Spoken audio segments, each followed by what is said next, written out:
Okay, so good afternoon, everybody. This is your rubric. Okay, if you want to go and target the highest score for your project one, then you need to make sure that it's comply within this range. So if you want to make it excellent, then you need to try to make sure that your introductions, for example, fits within this description, your mathematical formulation as well in here, okay, and comply with the page limit in here. So for example, for introduction, I don't want more than one page, but of course you can play with the font. For example, if you think you want to fit in more information and you think those information are important, you can use a smaller than 12 font, for example, a font 11 or font 10. Okay, and then I don't also specify the margin. So the margin you can always decrease if you want to show things more. But the emphasis is not on the quantity of the information, but more on the quality of the information. So if you want to put so much information, that it's easy for you to put up so much information, but rather I want you to select the information that are most important for people to understand the problem that you are dealing with, and that will be much more give much more understanding to the people who read your project one report. Okay, the MATLAB code, for example, in here there is no limitations. Is it there is any limitations on it? Oh, this is code interpretation, so there is a limitations on in here, right? So you can put it in form that you want. Some people put it in the table, okay. Some people they just explain, and you have the sample of the report that I consider the belongs to the upper bound of the excellent. Okay, result and discussion as well. I would like you to present something that are not common. So if you're just repeating what is being shown in the example in the book, then that is not something that is insightful. I want something that is insightful and that has not been covered in that example. Okay, then that will basically be you need to think with your group members how you check the problem, and then you see if there is any angle. For example, what parametric study that not many people may be thinking about that, and then you can make a very good plot on this thing. You describe the behavior of the systems. Okay, so it's basically related with this. So if you understand the introductions, then you go into the mathematical formulations, then you also evaluate the coding. How does the coding working? Hi, good afternoon, Alvin.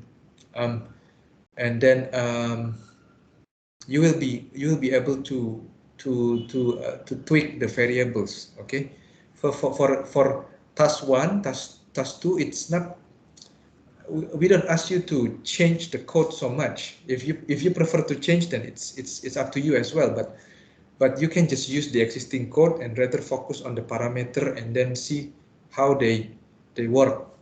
Okay, then the result applicability and limitations are also important, because we want you to basically give a judge on under what conditions is your model applicable. Okay, so that will connect back to your assumptions, and then you need to have a judge on the magnitude of your parameter, whether that magnitude of the parameter is actually applicable in real life or not. Okay, because as a chemical engineer, model is just a model, but if you need to relate it back to the physical systems in reality, so there is always a validity range of your modeling, where if the particular parameter in your model is too high or too small, then that may not be reflective of your real physical situation. Okay, then the task 3 in here is the extension of your example. You can either choose or take some part of the coding that you take from that from the task 1. You take some part of it, or you modify it for another problem that ideally should be different to the assigned example, but the main aspect is the same. For example, you are taking another steady state. If you're dealing with the steady state distributed model in task 1, okay, and then you solve it using let's say you solve it using a special method, like a method of shooting shooting method, for example. Then you may find another problem again that falls within the steady-state distributed model, but on a different application. Okay, then you may be able to use the same algorithm solver for that in task 1, but you applied for a different problem. Why I want to do these things? Because you need to be able to analyze a particular model and be able to extend the application of that particular model, not only the model, but also the solution. For example, the shooting method or the Newton method or whatever the method that you use, you have to be able to understand which kind of particular example can be solved using the same method. Okay. Then the MATLAB code again in here, you can present. And this one is, I don't really ask you to make a big or complicated MATLAB code, but rather something that are quite simple. Okay. And then there is a result and discussion again in here. The writing quality. Try to make sure that there is no typo on that thing. Everything is good, consistent. Then we will have a presentations, I think, on the week. I think on the week 7, if I'm not wrong. I put in the schedule already on the I think on the relevant page in Canvas. I will announce it again when it's closer to the presentation. But this will be the same time as when you submit your report. Okay. That will be answering the questions from Tiffany on how to increase how to be able to get the high score for the project 1. Okay, now we go back again into what we have discussed in the first lecture for this week. We talk about this binary distillation system using a McCabe-Thiele method, right? So if you go into the material that I give in here, okay, this is the thing that I get from internet, from University of Utah. It has actually been developed in 1925, so that one about 100 years ago, I think, right? This one is the McCabe-Thiele method is the one that chemical engineer students are exposed to when they first starting their mass transfer, because this will give you the approximation picture of how you can calculate the number of the trace required for a particular ideal separation. Okay, so if you go back into these figures, then you know that in here is called binary because your fit will have 2 components. For example, one component which is the light key and the heavy key. The light key basically will go up and getting enriched in light key component. So what you took out in the distillate is basically a stream that is dominated by the light key component. Okay, that's why this one is called the rectifying section. Okay, whereas the one in the bottom, the heavy key in here, will be enriched in the bottom, or we can say that the light key will be stripped as we go to the bottom. Therefore, the bottom's product will be dominated by the light key component. It will be dominated by the heavy key component, sorry, by the heavy key component. Okay, so you have 2 parts, which is the rectifying stages and the stripping stages in here. So if we were asked to make the overall mole balance, then we can make a boundary over this thing in here. We can put in a boundary in the same way that that this thing is being made. Okay, so what we can do in here is the overall mole balance, and then we can do the light key mole balance as well. If we combine these things, we will be able to get this value of the D based on the value of the distillate based on the value of the fit, and then the mole fractions of the light key in the fit in the bottom and in the distillate and in the bottom. That will be the first things that we did, the overall mass balance. Then what we will do next is the rectifying section. If the rectifying section, what you make is you make a boundary over from a certain part, okay, above the fit to the condenser. So you make this boundary, then you can make a mass balance that basically consisting of the overall mass balance. Look at this, you have L, V, and D in here, and then you can make a light key mole balance. by combining these two balances, you will be able to come up with the compositions of the tray that connects the yn+1 with the xn. So this one is basically connecting the mole fractions in the stage of n+1 with the mole fractions in the liquid phase xn that comes out from the tray of n in here. Okay, so what essentially you can get is the operating line for the rectifying section. And then from your experimental, from your thermodynamics, what you will get is the connection between the liquid and the vapor compositions for this particular binary mixture in here. Okay, if you draw this operating line for the rectifying section, you will get something like this. Why? Because if you put in x equals 0 at this particular point, then it has to be, you will have the intercept, which is the xd divided by r plus 1. So the reason that people give this MECAPTIL is because it is easy to be understood by chemical engineering student, because this one is done in terms of the graphical method. When you draw something and then you connect the equations with the graphical, with the graph, then it makes it easy for you to understand. So this is why this is something that is preliminary, that all the chemical engineers should know. Okay, so these things is something that you will have to explore by yourself later on when you go into the mass transfer, what happened at r equals 0 and what happens at r equal to infinite. Then we move on into the stripping section line. The stripping section line, we make the boundary for the mass balance that basically cover the stage just below the feed, okay, and which covers the bottom product out. So you have three streams, L, V in here, and then you remember that this one is L, the L with the dash on top, L the dash on top, V with the dash on top, and then this one is B, okay. There is a typo in here, so I put it as this is supposed to be B. So what you will get is the operating line for the stripping section.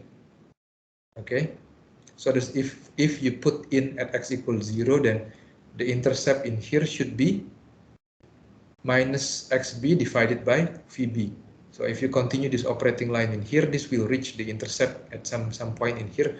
That will be equal to the minus xb over vb. Okay, you need to know that this L with the dash and V with the dash is different with this L in here. Why they are different? Because of the things in the feed stage in here. And this should be connected with your process control yesterday when I talk about the Luyben law. Okay, so Luyben also, when he invented the control heuristic rule, that also come from the basics of the chemical engineering. It's the distillation. So imagine if you put in as your feed is a subcooled liquid. Then this is your L, this is your V. Okay, you notice that the one on the top at the rectifying section is different with the one on the stripping section, because if the feed comes as a subcooled liquid, then all the feed will go down. As a result, your L dash will be equal to the, or larger than, that will be L plus the feed. Okay, if it is a saturated liquid, then that will be equal to the amount of this L plus the feed. Okay, if that is partially vaporized, the liquid portion of the feed will go down, the vapor portions of the feed will go up. Okay, so everybody get it up to this point, right? I don't want to discuss more into the MATLAB, but rather to give you more understanding. Okay, if it is a saturated vapor, this will go up. This will go up. Okay, so nothing will go down if that is a saturated vapor. All will go up. Okay, if this is a superheated vapor, like what this shows is that some part of the heat that comes from the feed will also heated up the liquid such that some part of the liquid will be vaporized as well in here.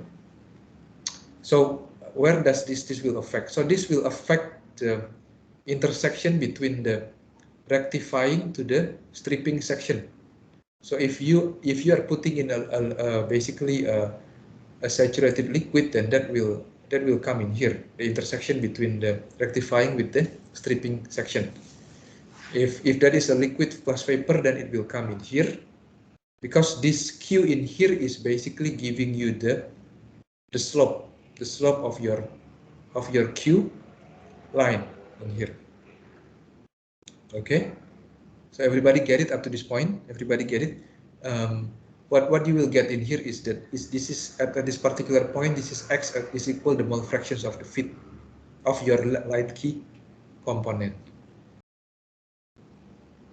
So when yesterday, when Luyben said that if you want to control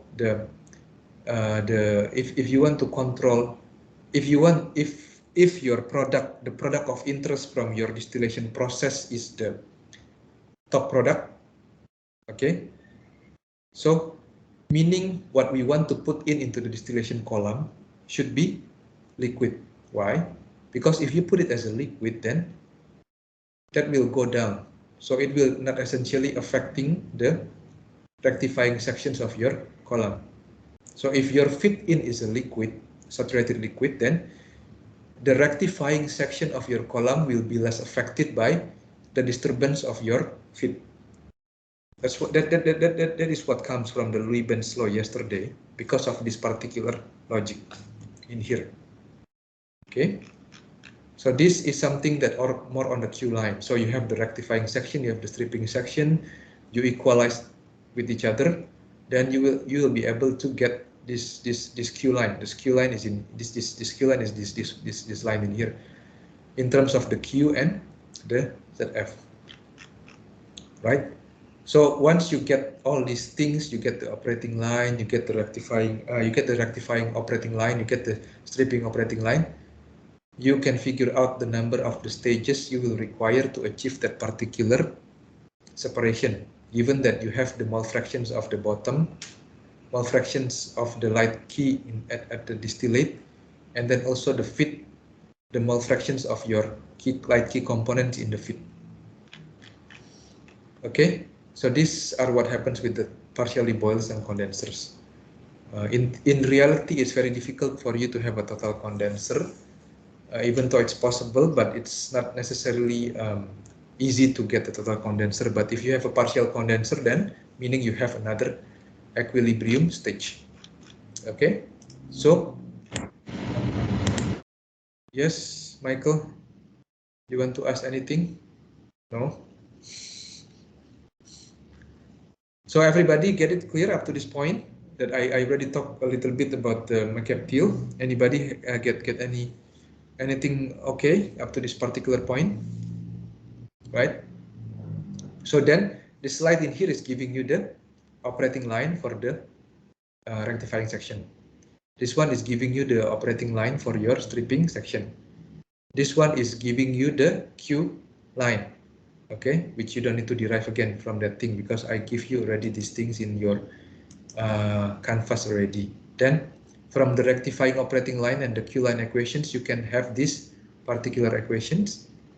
And if you do some kind of mathematical manipulations, then you will get this one. That one also has been given in my scribble in this additional materials. This is how you can get that particular equations, if not wrong. You check it again, okay?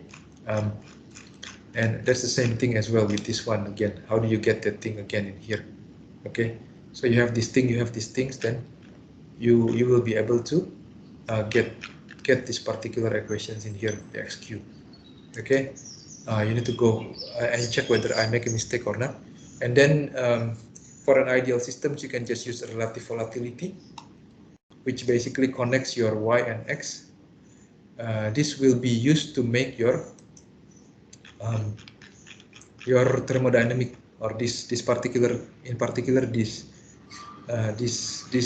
line in here, this curve where it shows the correlation between your liquid with your vapor.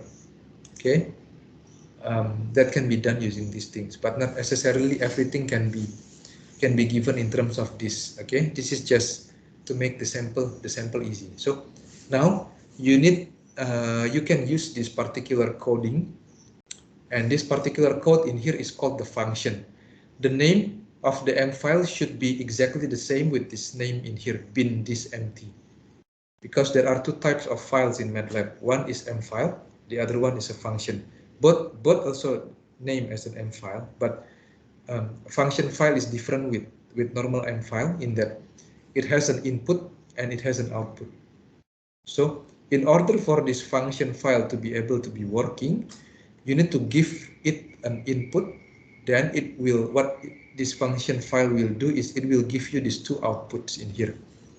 Okay, so how does this coding working? So basically you will have to put in alpha, q, zf, xd, xb, and r. Then in the beginning, this y in here is a vector consisting of 0, 0.1, 0.2, 0.3, 0.4, and etc. Okay. Then this ye is set equal to y. Then you calculate the x equilibrium instead. The x equilibrium is equal to this. Okay. Then you also calculate the xq as well and the yq in here as well. Okay. The xq and yq in here is, you can check it in here. Where is the xq and the yq in here? I already put in the clearly in here. So this is the point that where you want to determine. This is the intersection between the rectifying operating line with the stripping operating line. That's called xq and yq, right? So once you get that thing, then what you need to plot is you plot figure 1, which is plotting the xa, ya. So if you plot xe, ya is basically what you get is this curve in here. Okay, because that one is coming from the equilibrium data, right? The next one that you plot is the 45 degrees line. So this one is the color is red, right? The color is red or not? I'm not too sure. You check it again. The color is red in here, right? Okay, you need to check that thing again. Then this will be setting the 45 degrees line. 45 degrees line is this line in here. Okay, the 45 degrees line. How do you know that that one is 45 degrees line? Because the first coordinate is 0, 0. The line will start from 0, 0 to 1, 1. And this will define the color, which color is going to use. Okay, then this one will plot the operating line for stripping, fit, and rectifying section. These three. The first one is the stripping, the fit, and the rectifying. The color is the purple. So what you can do is this will start from xd, xd to xq, yq. So where is the xd? xd, and then yd. xd, yd will be at this particular point. Okay, go to xq, yq. So where is the xq, yq? So this one is xq, yq. So what essentially it will plot these things in here. Okay, the rectifying operating line. The next one in here will plot the fit. So from zf to xq, yq. zf.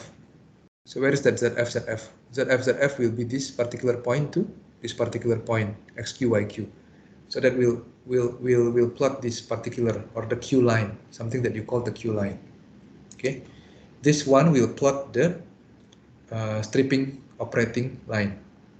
Okay, then what follows next is that we want to make that stairs in the rectifying section.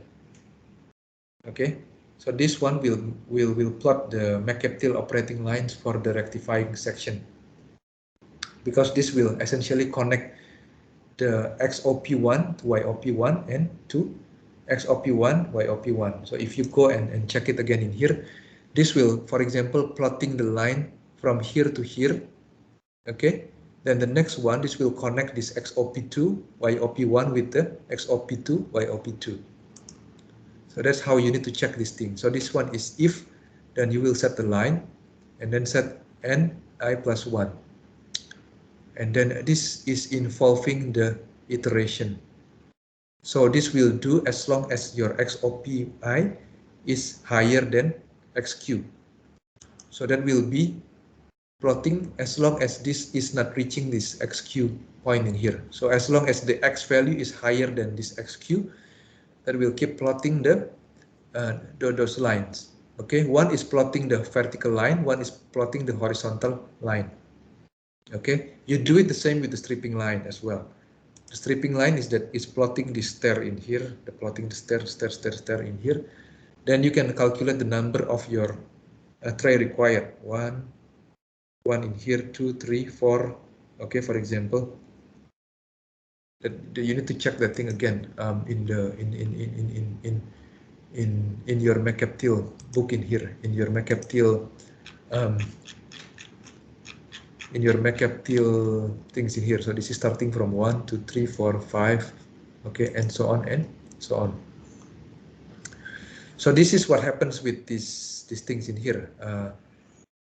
What you can do is, instead of you can just use these functions in here with the given value for the alpha, Q, the mole fractions of the light key components in the feed, the mole fractions of the light key components in the distillate, the mole fractions of the light key components in the bottom, and the reflux ratio. You specify these things, then you type in everything. This will be meaning that you are putting in an input of 2.45. The Q will be equal to 0.8.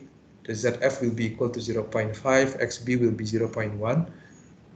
XD 0.9 and R equal 1.5. Then what you will get is the feed stage is equal 5. 1, 2, 3, 4, 5. The number of the stages will be equal to 10. 1, 2, 3, 4, 5, 6, 7, 8, 9, 10. Okay. So this particular MATLAB code is just quite simple. It's just giving you something like a logic of how to draw the solution for the McCaptil. And because the model that we solve in here is basically belonging to the something that we call a steady state lump model. What we define as a lump in here is the tray. Okay, everything that is in the tray in here is assumed to be well mixed in here. Okay, everybody have a questions up to this particular point? Any questions, guys? Is it clear? Alvin, Amanda, Asandi, Clarence, Daniel, Eva, James, Jason, Jonathan, Juliana, Chising, Michael, Taha, Rachel, Selena, Tiffany, Yusi, Wong Yo, Weising. Any questions at all?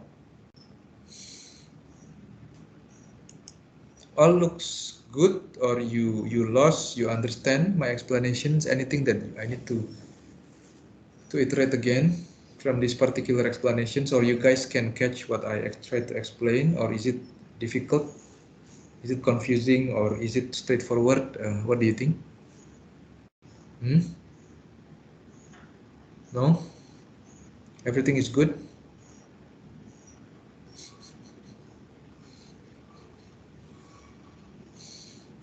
I try to go a bit slow on this particular week because I'm trying to give you much more understandings into how the MATLAB is working, but eventually you still need to understand it by yourself by putting your coding into your MATLAB by yourself, because nothing is as important as if you really practice it yourself.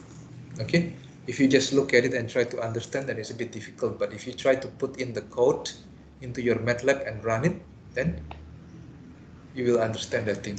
Okay, now I have gone and talked a little bit about the MATLAB, so I want you to go through yourself for the additional introduction to MATLAB 1. Okay, try this particular things that I give in the PDF for you yourself. You check it. I'm not going to repeat what I put in again here, because it's repeating the same thing and same thing again, then it will be boring for you, but this is something that you want to add in for you when you try your MATLAB. If you have MATLAB, then please try these things. This will give you a little bit of extra understanding into how MATLAB works. Okay, and this one is displaying the string fprintf. For example, you can use a different formatting for this, for whatever the value of the numerical value that you put. Okay, so this is 6.4, so this basically maintain a 4 decimal value after the dot.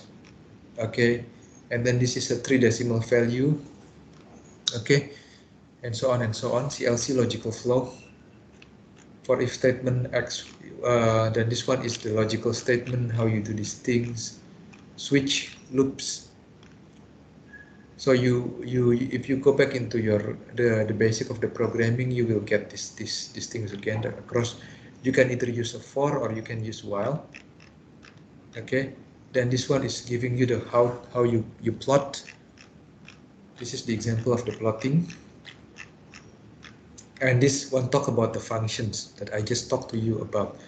So you are, for example, for this particular thing, you need to put in 3 inputs, and you will get 2 output from this particular function. Basically, whatever you put into this function, they will do some calculations and generate you the value of this output 1 and output 2. Okay, so this is an example of the hierarchy of functions for the case study in example 3.10. This one is taken from a particular book that I share with you, I think, if I'm not wrong. That book of Dorman and Dautidis. Also, you go into this additional introduction to MATLAB. You go into this mathematical modeling and structured programming. So this will give you a little bit of introductions into how you implement this for loop, for example. Okay, if you have this kind of infinite series, and not infinite, this one is until n series. This one is basically multiplied 1, 2, 3, 4, 1, 2, 3, 4. Okay, so what you need to do is you providing the s and the n. Then you will multiply these things. For j equal from s is this one, and then n minus 1 in here. Okay, you are providing the n, and then this will be equal to n minus 1. So what you will do is you multiply this. Okay, this is the same thing like what it essentially do is this equation 1.4.2. And then you see how this example 1.9 is working. This one in the example 1.9 is working. That will tell you how you're gonna do that thing. So this one is 1, 2, answer is 2. This is 1, 4 is 24. This one is 6 to 1, 6. Okay, and then you will have the while loop as well. This is the flow chart. If you want to visualize how these conditions do, it will be executed as long as the condition within following while is correct, so that will keep on execute. Okay. This is giving you the product of an equation. So this one is while with the for can provide the same function, but of course the logic will be slightly different. Okay, that's the thing that you need to that you can understand a little bit more from this particular node. And then this is if you use an if-else statement. Okay, if you want to do these things, write a MATLAB code that computes n terms in the sum of this. And then also this intro while loop as well. Then this is the example of the modular programming. Okay, so I want you to go and start reviewing this with your group members, and then start on checking your project 1. If there is any particular difficulties, then you need to set up a time with me to sit down, or later in your tutorial sessions, if you want to see me face to face, and then you need me to show you how the project 1 is working, or you have any particular questions, then feel free to ask me. So we are here to help you, so that you can do everything that you want in your unit. Okay, so if there is no questions, then I will conclude my drop-in session for the process modeling today here, because some of you may have to go to tutorial for process control soon. Okay, so anybody have any questions up to this point? I will call everybody's name again one time. Alvin, Amanda, Esandi, Clarence, Daniel, Eva, James, Jason, Jonathan, Juliana, Chising, Michael, Taha, Rachel, Selena, Tiffany, Yusi, Wong Yo, Wei Sing. No questions? If no questions, then I'll stop my recording here, okay?